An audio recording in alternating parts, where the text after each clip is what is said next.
Aku pernah ditipu ratusan juta rupiah, sampai bank juga kewalahan, polisi juga kewalahan. Mereka nggak tahu kenapa ini bisa kejadian, dan ini pertama kali mereka kejadian yang seperti ini. Di sini kita akan bahas beberapa kasus-kasus penipuan dan semi penipuan yang aku pernah ngalamin di Australia.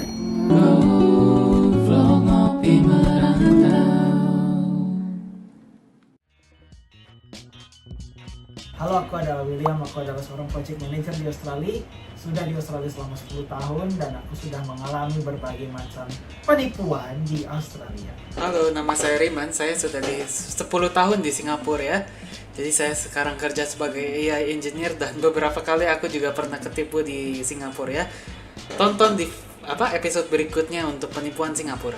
Ayo kita ngewan, kita ambil kopi.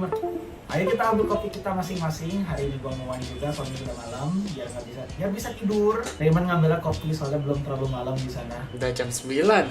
Hari ini wine-nya wine putih ya, bukan wine merah. Biar beda lah sekali-kali. Ayo kita ngobrol. Ayo kita ngobrol. Ayo kita ngobrol Ayo santai. kita ngobrol santai. Ya, Ayo silakan. kamu yang ngomong. Ayo kita ngobrol santai. Ayo kita ngobrol santai masing-masing, grab kopi kalian masing-masing. Kita hari ini mau ngebahas tentang penipuan di Australia. Apakah Australia negara yang aman? Kita cari tahu di episode ini. Oke, pertama kali nih, aku pernah hampir ketipu ya di Australia. Banyak, gak kehitung insidennya, semua juga kayaknya agak udah lupa lah. Cuman yang pertama kali aku masih inget sampai sekarang. Dulu tuh aku pernah hampir ketipu rent, dari rental apartemen. Rent itu apa? Rent. Oh, rent. Nah, dari rental apartemen itu dulu, pas aku sempet tuh homeless, cari-cari rumah susah dan lain-lain, aku tuh pernah hampir ketipu sama satu orang. Dia ngelisting tuh di Facebook Marketplace, tempat bagus dan lain-lain. Di CBD juga harganya murah. When they say, if it seems too good to be true, then it is probably too good to be true. Kenapa? Itu quote gak tau dari siapa, cuman emang sebenarnya benar, too good to be true. Itu ada satu bedroom apartemen, udah fully fitted, udah ada furniturnya dan lain-lain, ada ranjang, ada ini, ada itu. Renting out sebesar $800 sebulan, one single apartemen. Di situ tuh kok lah ini beneran gitu ya, apartemen single 800 sebulan, ini yakin beneran nih. Nah di sana kok lumayan skeptis tuh.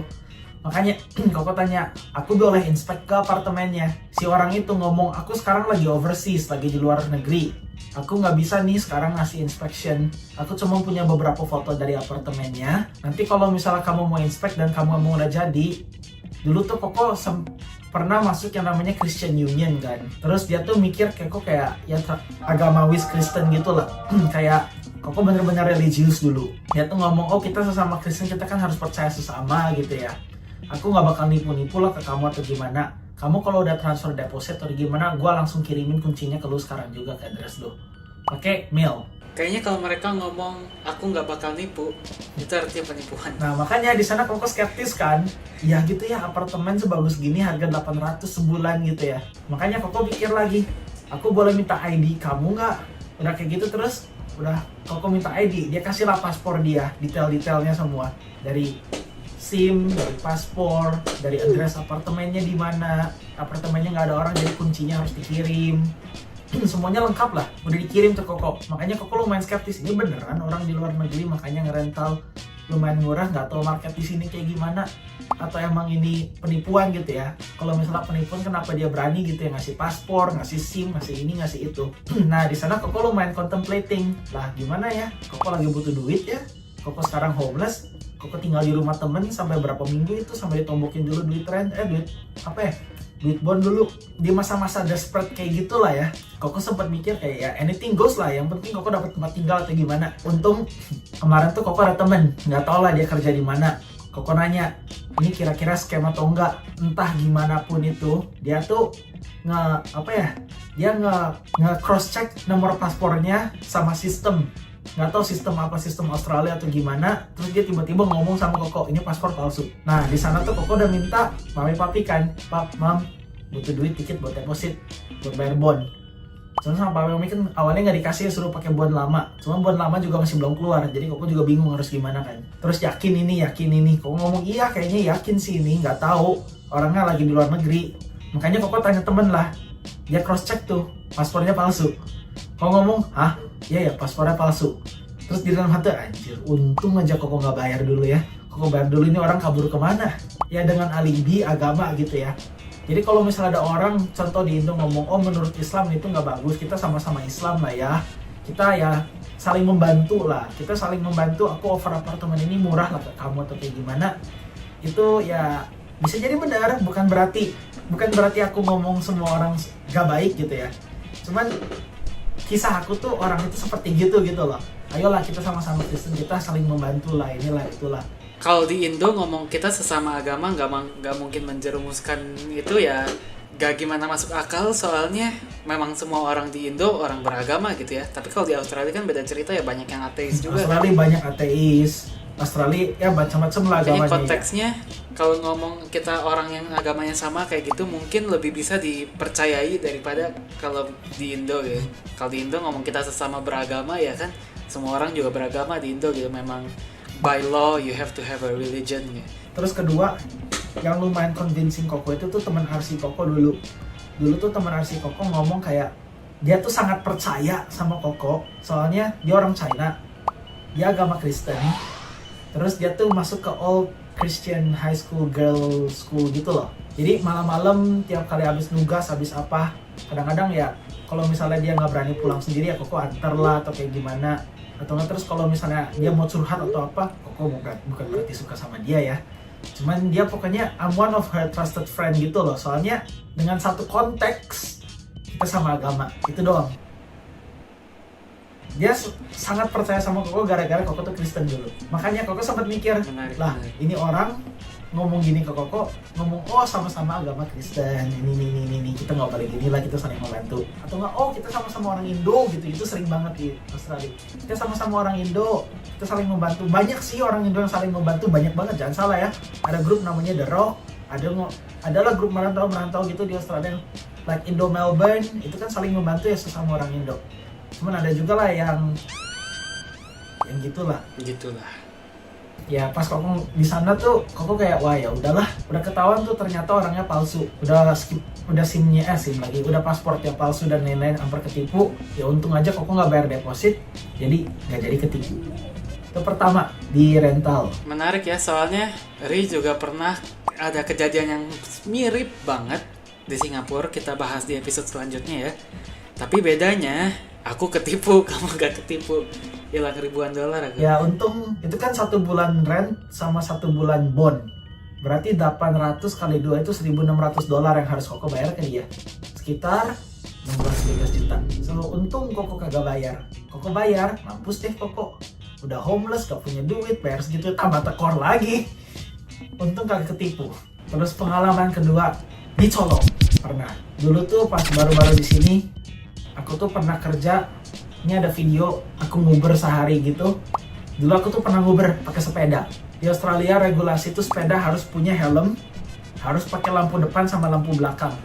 Lampu depannya kedip-kedip, lampu belakangnya kedip-kedip. Kalau nggak pakai lampu, nggak pakai helm, itu bisa kena denda. Dulu tuh Koko nguber. Walaupun di pedestrian walk juga, walaupun di sideway juga harus pakai helm. Harus pakai helm selalu kalau lagi sepeda, kecuali kalau kamu jalanin sepedanya.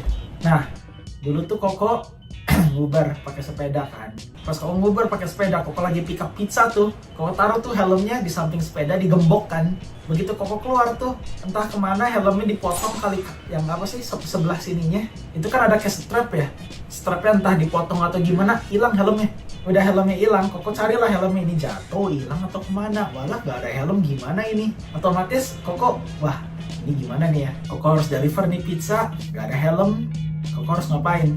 Jaraknya 5, biasa kalau misalnya naik sepeda bisa jadi kadang-kadang ya, biasa sampai ya 5 kilo ada lah ya, naik sepeda sampai 5 kilo, 5 sampai 10 kilo bisa itu. Jadi di sana Koko, wah ini makanan nggak bisa di cancel, Koko yang kena marah. Udahlah Koko deliver dulu makanan, terus Koko langsung sambut pulang kan. Udah Koko tuh deliver makan, sambut pulang. Koko di pedestrian walk tuh, di jalan-jalan yang ada orang, kadang-kadang sepeda tuh bisa naik, bisa turun, bisa di jalan, bisa di mana-mana lah, bisa lumayan fleksibel. Tiba-tiba ada gang kecil, mobil keluar, gak kelihatan kayak mobil polisi. Terus Koko, ini Koko. Maksudnya? Enggak, ada gang kecil, gak kelihatan ada mobil, cuman mobilnya tuh gak kayak mobil polisi juga. tiba-tiba ada siren, wup wup wup wup, Oh. gitu loh. Terus Koko, lah ini Koko terus siapa ya? Koko liatin, orangnya keluar, polisi dua keluar. Dia ngomong, where's your helmet? Terus Koko ngomong, oh ya helmet aku pernah curi.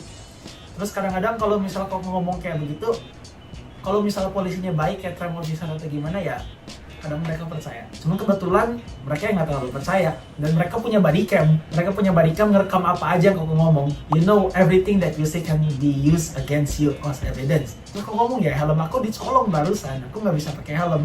Dia langsung pret denda. Cepet $483. Gede banget.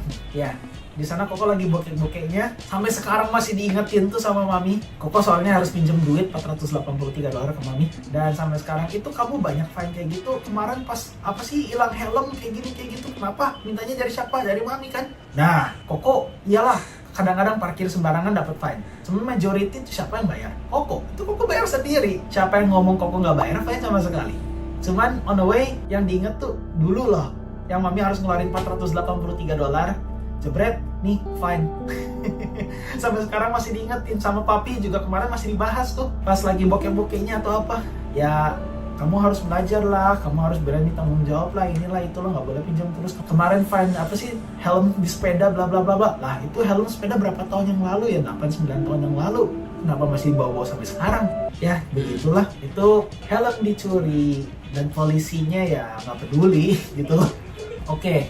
Ini juga pernah pas aku udah mulai part time job. Ini ada di Indo juga, ada di semua negara lah, bukan cuma di Australia. MLM. Pernah dengar MLM nggak? Multi level marketing. Multi-level marketing Pyramid di scheme. Singapura ilegal.